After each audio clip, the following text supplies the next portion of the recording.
Hello everyone and welcome back to the Oscars Wheelie Adventures YouTube channel. Today I have another video for you, and this time round it's the end of season review for the 2023-24 Premier League season. There is a roundup of all the promoted teams from the Championship, the relegated teams from the Premier League, and the teams that got into the Champions League spots. Leicester finished top of the Championship with 97 points. Then we have Ipswich, incredible season from them, with 96 points. And the playoff winners, Southampton, finished in 4th, but they managed to beat Leeds 1-0 in the playoff final, courtesy of an Alan Armstrong goal. They finished on 87 points. The relegated teams are Luton tying in 18th with 36 points, Burnley in 19th with 24 points, and a dismal season for Sheffield United as they finished rock bottom with 16 points. Into the Champions League spots, Man City won the title with 91 points. Joining them in the Champions League is runners-up Arsenal with 89 points, Liverpool with 82 points on their farewell season to Jurgen Klopp in 3rd, and Aston Villa with an incredible season. What a job Unai Emery has done, getting them to 4th in the table with 68 points. We now come to the top goal scorers, and Erling Haaland once again takes home the Golden Boot with 27 goals in 31 games. Not as good as the season he had last year, where he broke all the records, but still very good.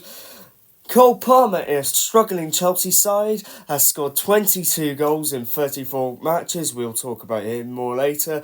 And Alexander Isak, an impressive season from him, 30 games, 21 goals. Close for the Golden Boot this time round.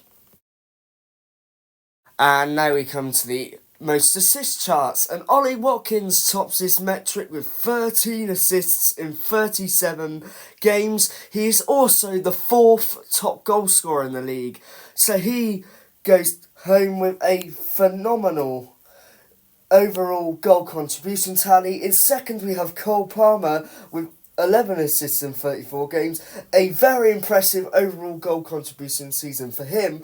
But this is arguably the most impressive. Kevin De Bruyne, in just 18 games, coming back from injury midway through the season, has got 10 assists and ends up being the 3rd top assister in the league. Next, we have the most clean sheets, and surprisingly to me, even though Arsenal have the best defensive record, it is their goalkeeper, David Raya, with 16 clean sheets this season. At the start of the season, when David Raya came in on loan, there was a bit of controversy over what Mikel Arteta did to Aaron Ramsdale, but that seems to have paid off. In second, we have Manchester City's Ederson, with 13 clean sheets in 33 games. Another solid season from him. And Jordan Pickford, the last couple of seasons, he's been very consistent for Everton, as he has been for England for a number of years, and 13 clean sheets for him in a solid season. Moving on to some key stats then throughout the season, and the longest winning run belongs to Manchester City with 9 games. The longest unbeaten run is Unai Emery's Aston Villa side with 23 games in their great season. And the longest winless run belongs to Sheffield United with 14 games that were winless. A not very good season for them. And the longest losing run is also Sheffield United with 7 games. Most goals scored, we have Manchester City with 96. The Premier League champions have been rampant once again this season. Points lost after taking the lead, Sheffield United with 10. Points won after taking the lead, Manchester City 33. Most goals conceded, Sheffield United with 104 in a record-breaking tally of goals conceded in Premier League history. Best conversion rate, was Newcastle United with 694 shots and 85 goals, 12.5%. Not as good a season for them as last term, but still a okay season. Least goals conceded, Arsenal with 29. Wins after taking the lead, Arsenal and Manchester City with 28. The most improved team over the season, in my opinion, and I'd imagine many people's opinion, given how they started the season, is Crystal Palace. Under Roy Hodgson this season, they were quite rocky at times, even flirting with relegation. But since Ollie Glasner come in, they've been a solid unit, and Michael Elise and Eberici Eze, since they've come back from injury, they have been able to steer Palace out of relegation trouble, along with some players. Ollie Glasner has improved since he come in. Points won after falling behind. Liverpool lead that, despite ending the season not as good as they were throughout the campaign as a whole. Overachievers Bournemouth, most people wrote them off under new manager Iraola at the start of the season. Underachievers Manchester United, a poor season for them all round. The official Premier League player of the season went to Manchester City's attacking midfielder Phil Foden. However, I have gone with Cole Palmer. I believe that despite the fact Phil Foden's been amazing this season, given how Manchester City play, they probably would have been maybe not as good, but near enough the level they were this season, even without him. Whereas Cole Palmer, I believe, has had a greater impact on Chelsea. If they hadn't bought him from Manchester City in the summer, terrible move by Man City, I think, by the way, they probably would have been nearer to the relegation zone than the top 8. And the manager of the season, the official manager of the season, went to Pep Guardiola of Manchester City after winning their 4th straight Premier League title in a row, which has now become a record, beating the previous record set by Man United twice in the late 90s and early noughties. My manager of the season, however, is Aston Villa's Unai Emery. What Unai Emery has done with Aston Villa has been nothing short of remarkable. After when he took over midway through last season, they were in the bottom 3 under Steven Gerrard. He's been able to turn them around with a bit of backing from the board.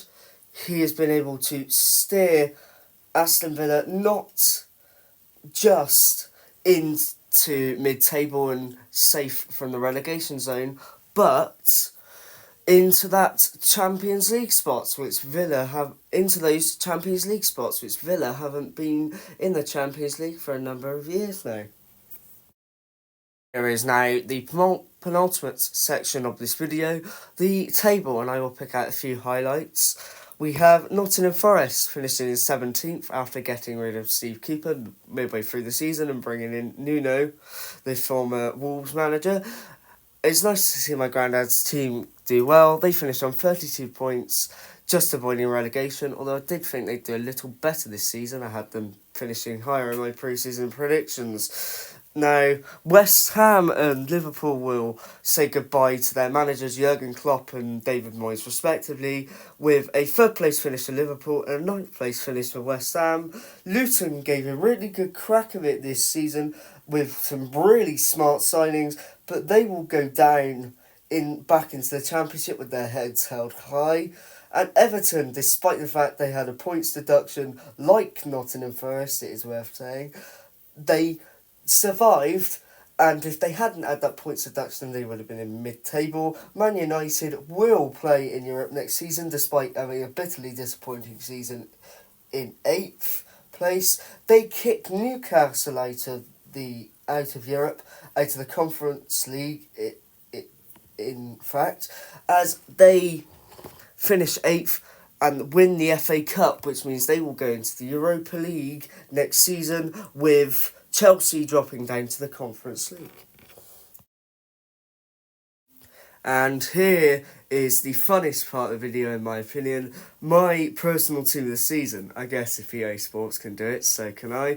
Jordan Pickford stars in goal for me and my team of the season, as he's had a brilliant season for Everton, keeping the 3rd most clean sheets in the league. Saliba is my right-hand centre-back. The Arsenal defender has formed a good partnership at the back with fellow Arsenal centre-back, Gabriel, who is also in this team as my left centre-back. They have conceded the fewest goals in the league, have Arsenal. And in the middle of my centre-back three is Virgil van Dijk, who is back to his best this season for Liverpool. Rodri is in the DM spot, having had a wonderful season for Manchester City, in which they hadn't lost a game until they lost to Man United in the FA Cup final, with him in the team since the start of last season. Declan Rice plays a little bit further forward in that 8. West Ham fans at the start of the season were saying how good he was, but now the rest of the world seems to be in line with them, as Martin Odegaard partners him in that midfield as an 8. The two Arsenal midfielders have had a very good season. Declan Rice in particular has warranted his £105 million price tag. Further forward we have Cole Palmer, my player of the season, who's dug Chelsea out of a lot of sticky situations this season, along with Phil Foden, another fantastic season for him. Ollie Watkins is up front as my right striker, Aston Villa, and he have had a very good season, with him having a lot of goal contributions to help Villa on their road to the Champions League qualifying success. And Erling Haaland, not as good a season as last time, but still solid, taking home the Golden Boot once again. And my manager of the season is Unai Emery. The Aston Villa manager has done a brilliant job with Aston Villa, as mentioned previously, and I'm sure he will be hoping to kick on next season. That is it from me today, and if you like this content, consider liking the video so it lets YouTube know that you enjoyed it, so it helps with the algorithm, and make sure you subscribe because more content will be coming out in the future like this, and enjoy the rest of your day. I will enjoy the rest of my day as it's my birthday, so I will see you with League 1 and League 2 season reviews very soon. Thank you very much for watching.